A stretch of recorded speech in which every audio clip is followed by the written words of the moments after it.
السلام علیکم ورحمۃ اللہ وبرکاتہ۔ محترم سامعین کرام، امید کرتا ہوں آپ تمام بھائی خیر و عافیت سے ہوں گے۔ الحمدللہ ہمارا سبق نمبر 12 جو تھا وہ سٹارٹ تھا، اسے ہم انشاءاللہ ابھی آگے پڑھتے ہیں۔ ہم نے یہاں سے اپنا سبق جو ہے وہ شروع کرنا ہے۔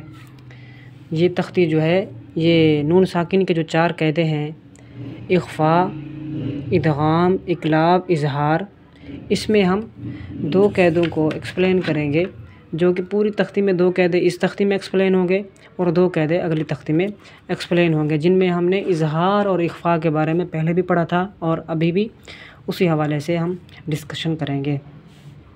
تو تعوذ اور تسمیہ سے آغاز کرتے ہیں۔ میں بھی پڑھتا ہوں، آپ بھی میرے ساتھ پڑھ لیجئے۔ اعوذ باللہ من الشیطان الرجیم،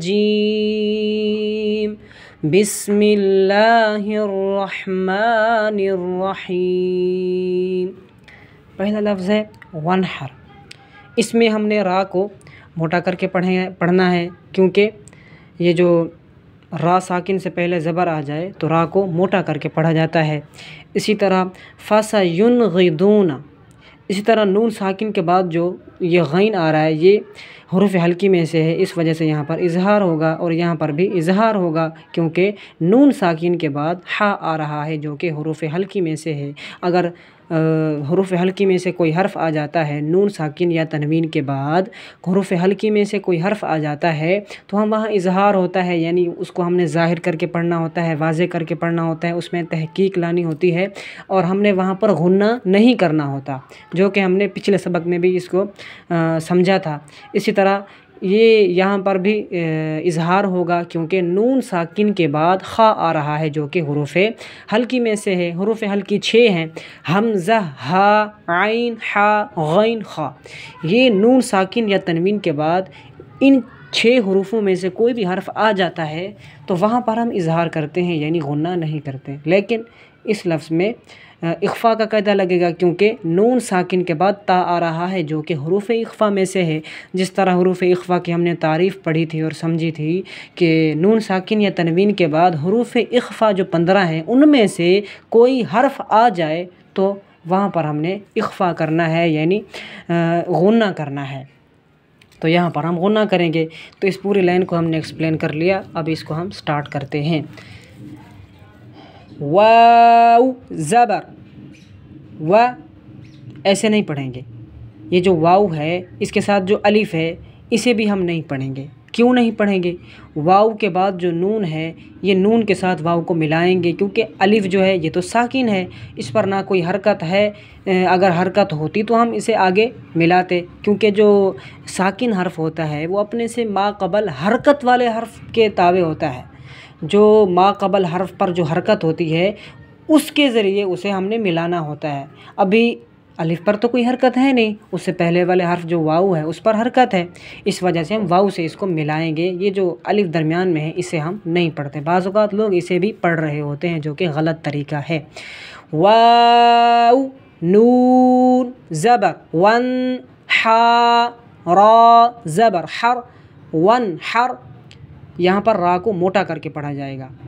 فا زبر، فا، سین زبر، سا، فسا، یا نون پیش یون، فسیون، غین زیر غی، فسیون غی، ضاد واو پیش ضو، فسینغضو، نون زبر نا، فسینغضون۔ یہاں پر غین اور ضاد یہ حروف مستعلیہ میں سے ہیں، ان کا بھی ہم نے لحاظ کرنا ہے، موٹا اور پر کر کے پڑھنا ہے۔ آگے والمنخنقۃ، اس میں بھی اظہار کا قاعدہ لگے گا، لیکن خا حروف مستعلیہ میں سے ہے، اسے موٹا کر کے پڑھا جائے گا۔ قاف بھی حروف مستعلیہ میں سے ہے، اسے بھی ہم نے موٹا کر کے پڑھنا ہے۔ واو، لام زبر، ول، جس طرح ہم نے یہاں پر اس الف کو نہیں پڑھا تھا یہاں پر بھی نہیں پڑھیں گے، کیونکہ الف پر کوئی حرکت ہی نہیں ہے تو ہم اسے نہیں پڑھیں گے۔ واو، لام زبر، ول، میم، نون پیش من، والمن، خا زبر، خا، والمنخ نون زیر نی والمنخنی قاف زبر قا والمنخنق تا پیش تو والمنخنقۃ حمزہ نون زبر ان تا زبر تا انت غنہ کریں گے کیونکہ حروف اخفا میں سے تا آ رہا ہے تو اخفا کا قاعدہ لگے گا، یعنی ہم نے آواز کو ناک میں لے جا کر غنہ کریں گے، ایک الف کی مقدار اس کی ہوتی ہے۔ اسی طرح ہم نے جس طرح اس کو ایکسپلین کیا اسی طرح اس کو بھی ایکسپلین کر لیتے ہیں۔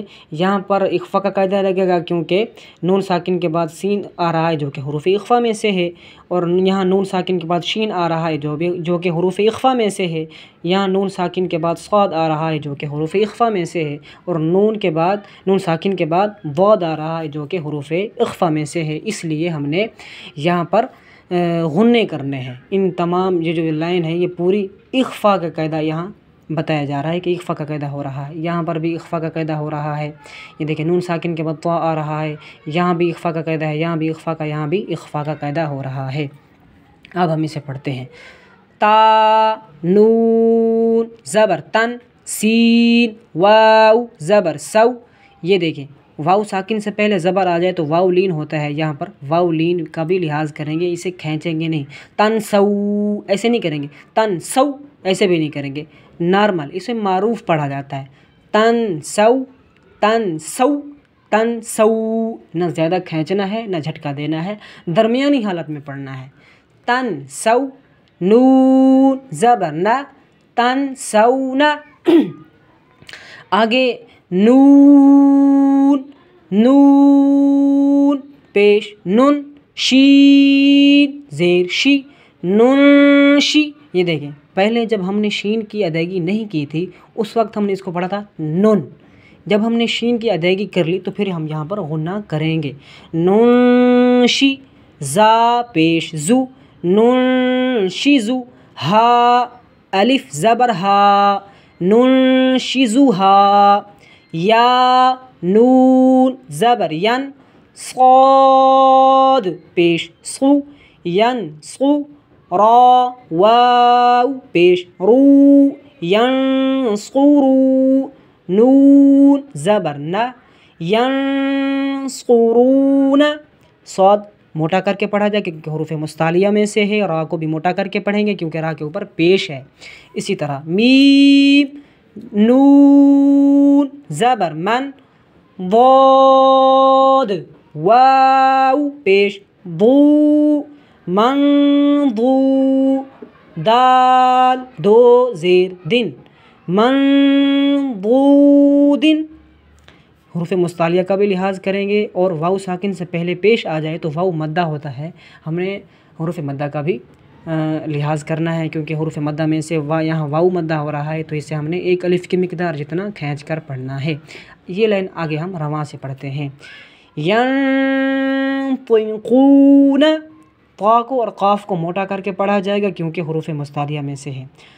انظر انفسکم ینقضون، آگے والی لائن بھی ہم رواں میں پڑھ لیتے ہیں۔ منکم عذابا علیما خیر تجدوہ عدن تجری، یہ دیکھیں یہاں پر تنوین کے بعد حروف اخفا میں سے تا آ رہا ہے، یہاں تنوین کے بعد حروف اخفا میں سے حرف آ رہا ہے، یہاں تنوین کے بعد حروف اخفا میں سے حرف نہیں آ رہا بلکہ حروف حلقی میں سے حمزہ آیا، اس وجہ سے یہاں پر اظہار ہوگا۔ اس میں اخفا کا قاعدہ لگے گا، اس میں بھی غنہ کریں گے، اس میں بھی غنہ کریں گے، اس میں نہیں کریں گے کیونکہ اظہار کا قاعدہ لگ رہا ہے، اس میں بھی ہم غنہ کریں گے۔ تو آج کے لیے اتنا ہی محترم اسلامی بھائیو، ہماری ویڈیو کو لائک کر دیں اور چینل کو سبسکرائب کر دیں اور بیل آئیکن کو پریس کر دیں تاکہ ہر ہماری نئی آنے والی ویڈیو آپ تک بآسانی پہنچ سکے۔ تو آج کے لیے اتنا ہی، مجھے دیجیے اجازت، اللہ پاک آپ کا حافظ و ناصر ہو۔ السلام علیکم ورحمۃ اللہ وبرکاتہ۔